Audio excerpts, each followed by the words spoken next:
Yo, what's up, folks? It's Impact, and I want to take this time to welcome you all back to the Hurt Business 101. Let's get right into this video, man. Today's video, I want to discuss a fight that's taking place on the undercard of Sebastian Fundora and Tim Tszyu, and that is the bout between Rolando Romero and Isaac Pitbull Cruz on PBC's first pay-per-view event with Amazon Prime. Let's get right into this video. Listen up, man. Before I get into the content, I want to take this time to invite you to subscribe to the channel. If you like this video or any of my boxing content, go ahead and subscribe, man. It's absolutely free, and I would greatly appreciate it. Let's build a community. Also, hit the bell icon so you can be notified whenever I drop new videos. Let's go. Listen up, this bout is one that I really forgot to break down because I was so excited about Tim Tszyu taking on Sebastian Fundora with the last minute replacement, and I was so excited that he did that because I really thought that that fight was going to be better than the Keith Thurman fight, and I let this one kind of fall through the cracks. And originally, I was a little bit more critical of this fight, but this is one of the ones that as time starts to creep up, you actually start realizing that as an undercard, this one right here is probably going to be a barn burner based on the styles. And, at the least, it might not be the most cerebrally fought fight, but it's going to be action packed and these guys are going to be throwing bombs. So, something that we all can enjoy. Let's get into the breakdown, man. When it comes to Rolando Romero, when I'm watching him, a lot of guys I'm able to really figure out what they're doing, kind of like go through the process with him, being as though I have a lot of experience in boxing, both in the ring and watching it and studying it for so long. I can kind of put myself and see through the fighter's lens to see what they're thinking when they're doing certain movements and when they throw certain shots and they do certain feints and stuff like that. But with Rolly, he's so much of a wild card, and he's like what we like to say. He's not working with a full deck. This guy's just like completely whacked out. He entertains the hell out of me when he's talking, just because he's liable to say anything at any given time. He don't even care if it makes sense or not. But it's funny sometimes. You know what I mean? Sometimes he annoys me, but for the most part, I'm entertained by him. And his fighting style is the same. I don't really see a lot of intellect with Rolly. I see a lot of he has what we call in the hood that dumb strength. You know what I'm saying? Where he's not like the sharpest knife in the drawer. He's not the most technical guy, but he got that strength that you just gotta get. You gotta be careful that you just don't get caught with some stupid stuff. Like you just get caught with one of them wild stiff shots and he daze you and jump on top of you. You just gotta be careful with that stuff with Rolly. What I think Rolly needs to do in this fight is, I know a lot of people, it's a boxing cliche, be first, be first.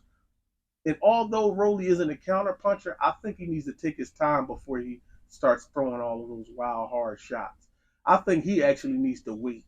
He's going to have to assess the the um the trajectory of Isaac Pitbull Cruz's punches, because Isaac Pitbull Cruz is built like a little small tank, and even Javante Davis had issues with him.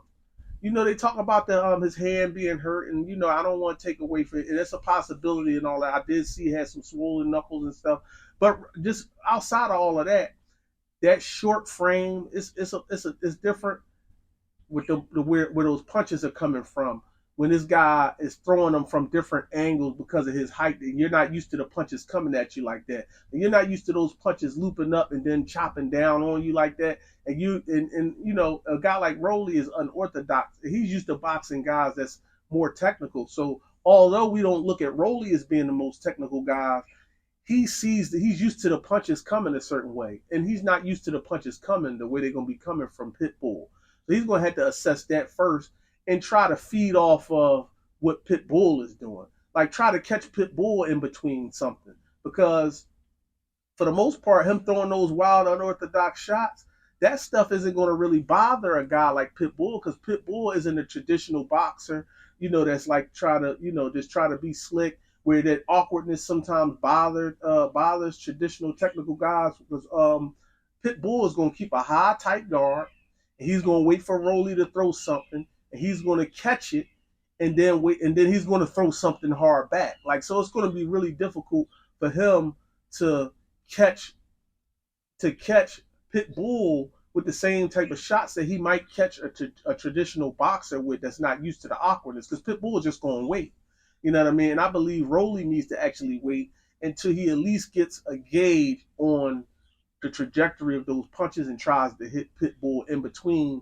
Pitbull throwing one of those hard looping bolo punches that he throws, because he's not going to give you too many opportunities to throw in between his shots, because Isaac doesn't really put punches together on a string. He'll throw one hard one, another hard one, another hard one. The whole time in between his hard shots, he's prepared to just put a tight guard up and protect himself. So he doesn't leave a lot of airspace in between for you to get him. You're going to have to try to catch him in between. So that's why I said I think Rolly needs to wait for a while and try to catch the timing of Pitbull so that he can try to catch him. Because other than that, he's going to have a hard time getting one of those hard, awkward shots in there to knock Pitbull out or hurt him. Isaac Pitbull Cruz, in my estimation, with Rolly, he needs to do exactly what I said he does. He needs to just wait and not get caught. And he definitely needs to do what he's been doing. High, tight guard, hold it. When Rolly throws something hard, catch and shoot.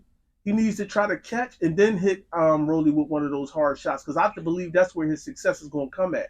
And also, I think the longer this, he could afford to wait and play it safe early, because I don't believe Rolly is a 12-round fighter. See, Pitbull is a 12-round fighter. He has an objective when he goes into the ring. He knows what he wants to do, and he'll make slight adjustments here and there to what's going on. And I don't believe Rolly has the mental capacity to stay focused for a full 12. Like, Rolly will get greedy. At some point, Rolly's going to get hit with something hard, and he's going to respond. All of that patience that I believe he needs to have, I don't believe he's going to show it. I just know what I think he needs to do. I believe once Isaac Pitbull Cruz hits him with a couple hard shots and the crowd gets going, I believe that's going to send Rolly into a frenzy. And then Rolly is going to start to throw a bunch of hard shots. And I think Pitbull just needs to catch it with something hard. And I think Rolly is going to open up and get ultra aggressive. And I think that's going to be the opportunity where Pitbull can land something really hard on Rolly. He needs to stay low, attack Rolly's body whenever Rolly starts to throw them wide shots, because Rolly cocks back. And it's easy to see Rolly shots coming. He's not throwing punches straight from his guard. He's cocking everything back so you can see it. He's easy to time. But guys are a little bit reluctant to throw at him at certain times, just because they know the strength. They can feel it when they block it. So they're going to be patient enough that they don't get hit with one of those bombs. They want to make sure they see Rolly's shot coming. They don't want to do a lot of anticipating with Rolly. They want to make sure they see it coming. That's why I said I think Isaac needs to catch it first, so he sees it and he knows it's already out, and then land on Rolly. And also, when Rolly gets flustered, he will put his hands in his pocket for a moment while he tries to think. I think at those moments, Pitbull needs to be aggressive with Rolly. And then when he sees Rolly coming out of his shell, getting aggressive, throwing a lot of hard shots, he needs to try to catch Rolly in between. Because I really believe down the back 4, back 5 of the fight, by then, the little bit of principles Rolly bring into the ring will have dissipated. And at this point, it'll just be a panic. Like, I got to get a knockout. And I think at that point, I think that's where Isaac Pitbull Cruz can actually knock Rolly out. I could see that happening in this fight. Man, my prediction in this fight is Rolando Romero defeating Rolly either by a unanimous decision or a late stoppage in the back 4. Just because I just believe Rolly will get frustrated. He'll run into some shots while he's trying to land his own shots, throwing caution to the wind, and just trying to instantly respond back to what Pitbull does instead of taking a more cerebral approach. And I think that's where he ultimately gets caught. I think he gets caught with a few big shots, and I can see more of a TKO than just a straight flat knockout. The referee stepping in and saying that's enough. Listen, man, that's all I got for this video. I want to thank you guys for tuning in to another edition of the Hurt Business 101. You know what they say, it's no business like show business, but I say it's no business like the hurt business. 101 done.